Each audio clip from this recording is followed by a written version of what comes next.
Question 16 says, for a plane electromagnetic wave, the magnetic field at a point x and time t is given by the equation Bxt is this much. The instantaneous electric field E corresponding to B is, and the four options are given. Clearly the question is from the topic electromagnetic waves, and to find the oscillation of the electric field, which is what we are supposed to find, we notice a few things. First of all, the amplitude of the magnetic field is given 1.2 into 10 to the power minus 7 Tesla. That will help us give the peak value or the amplitude of the electric field. The amplitude of the electric field is amplitude of magnetic field multiplied by c, the speed of light.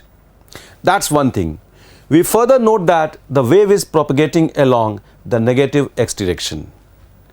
And the third point we note here is, from this equation, is that the magnetic field is oscillating along the z axis.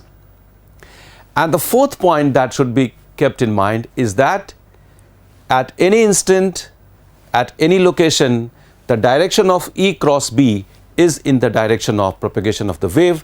In this case, that direction is the negative x direction. So with all that, we can now decide what should be the direction of oscillation of the electric field. Also, the electric field oscillation has to be perpendicular to the magnetic field and the direction of propagation. So all three are mutually perpendicular.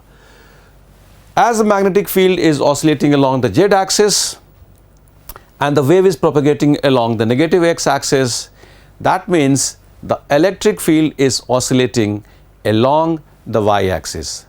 Now the question is, what should be the expression? What should be? Should it be positive y axis or should it be negative y axis? Should we give a unit vector j cap or minus j cap? Well, we can decide that on the basis of the fact that E cross B is in the direction of minus I cap. So first of all, the amplitude, as we discussed, of electric field, let's write here itself. So amplitude of the electric field E naught is given as c into B naught. C, the speed of light, B naught of course is 1.2 into 10 to the power minus 7 SI units. C is 3 into 10 to the power 8 meter per second, and that gives us the value of E naught as 3.6 into 10 to the power 1 SI units, right? That makes it 36 SI units. And of course, the phase will remain same because the oscillation of electric and magnetic field is in phase. What should be the direction of the oscillation of the electric field? Now, if at an instant magnetic field is pointing along the positive z direction, as E cross B should be in the direction of the negative x direction, the direction of electric field at that moment should be along the negative y axis, because minus j cap into k cap is along minus I cap. So with all that, we now have the expression for the electric field oscillation ready. So that becomes 3.6 or rather 36 into sine 0.5 into 10 to the power 3 x plus 1.5 into 10 to the power 11 t minus j cap. Let's now check the options. We have, in fact, there are two oscillations, in fact two equations where the direction of oscillation is given as j cap, but this one has the minus sign. So that means option 3 is correct for this question. Let's go to the next question now. Question 17 says the linear mass density of a thin rod AB of length L varies from A to B as the equation is given: lambda x is lambda naught into 1 plus x by L. X is the distance from A. Now if m is the mass of the rod, then its moment of inertia about an axis passing through A and perpendicular to the rod is, and the four options are given. So the concept involved here is, first of all, we need to find the expression for the mass in terms of lambda naught, because linear density has been given to us, which is not constant, which is a function of x. We need to find mass. We also need to evaluate the moment of inertia, and since it's a rod, we can just draw a figure to show the situation. The rod is something like this, and say this is the axis that we are talking about.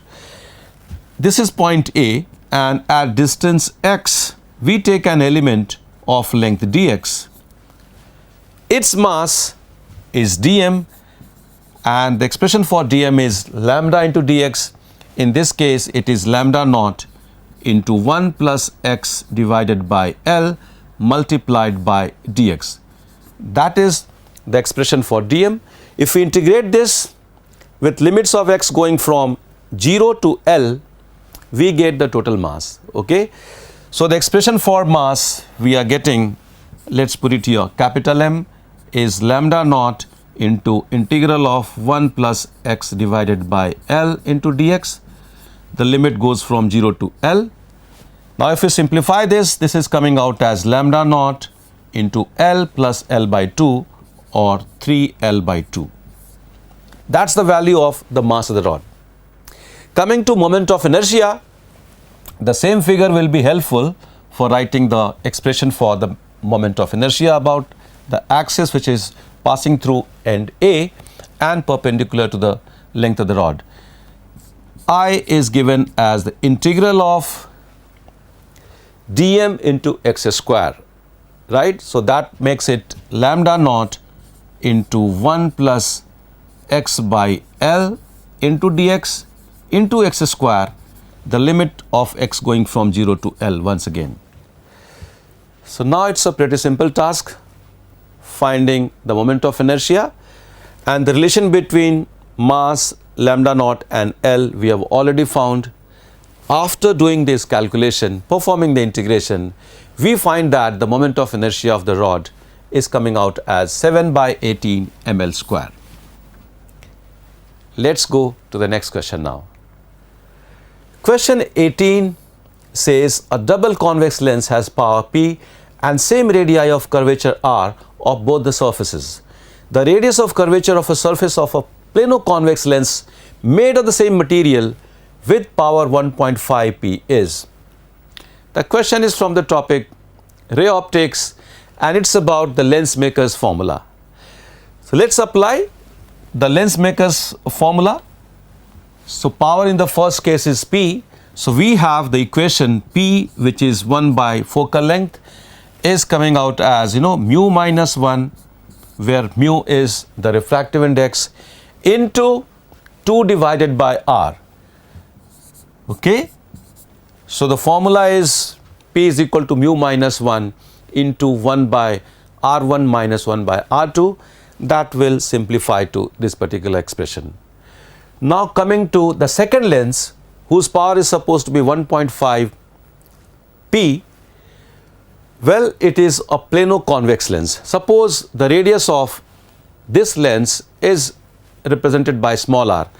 So the equation now that we have is 1.5 P is equal to mu minus 1, because the material is same and there is only one curved surface, the other surface is flat. So we get here 1 divided by small r. So the two equations are there. We have to find small r in terms of capital R. We can divide one equation by the other, and the value of small r comes out as r divided by 3. So that means option 3 is correct for question 18. Let's now go to question number 19.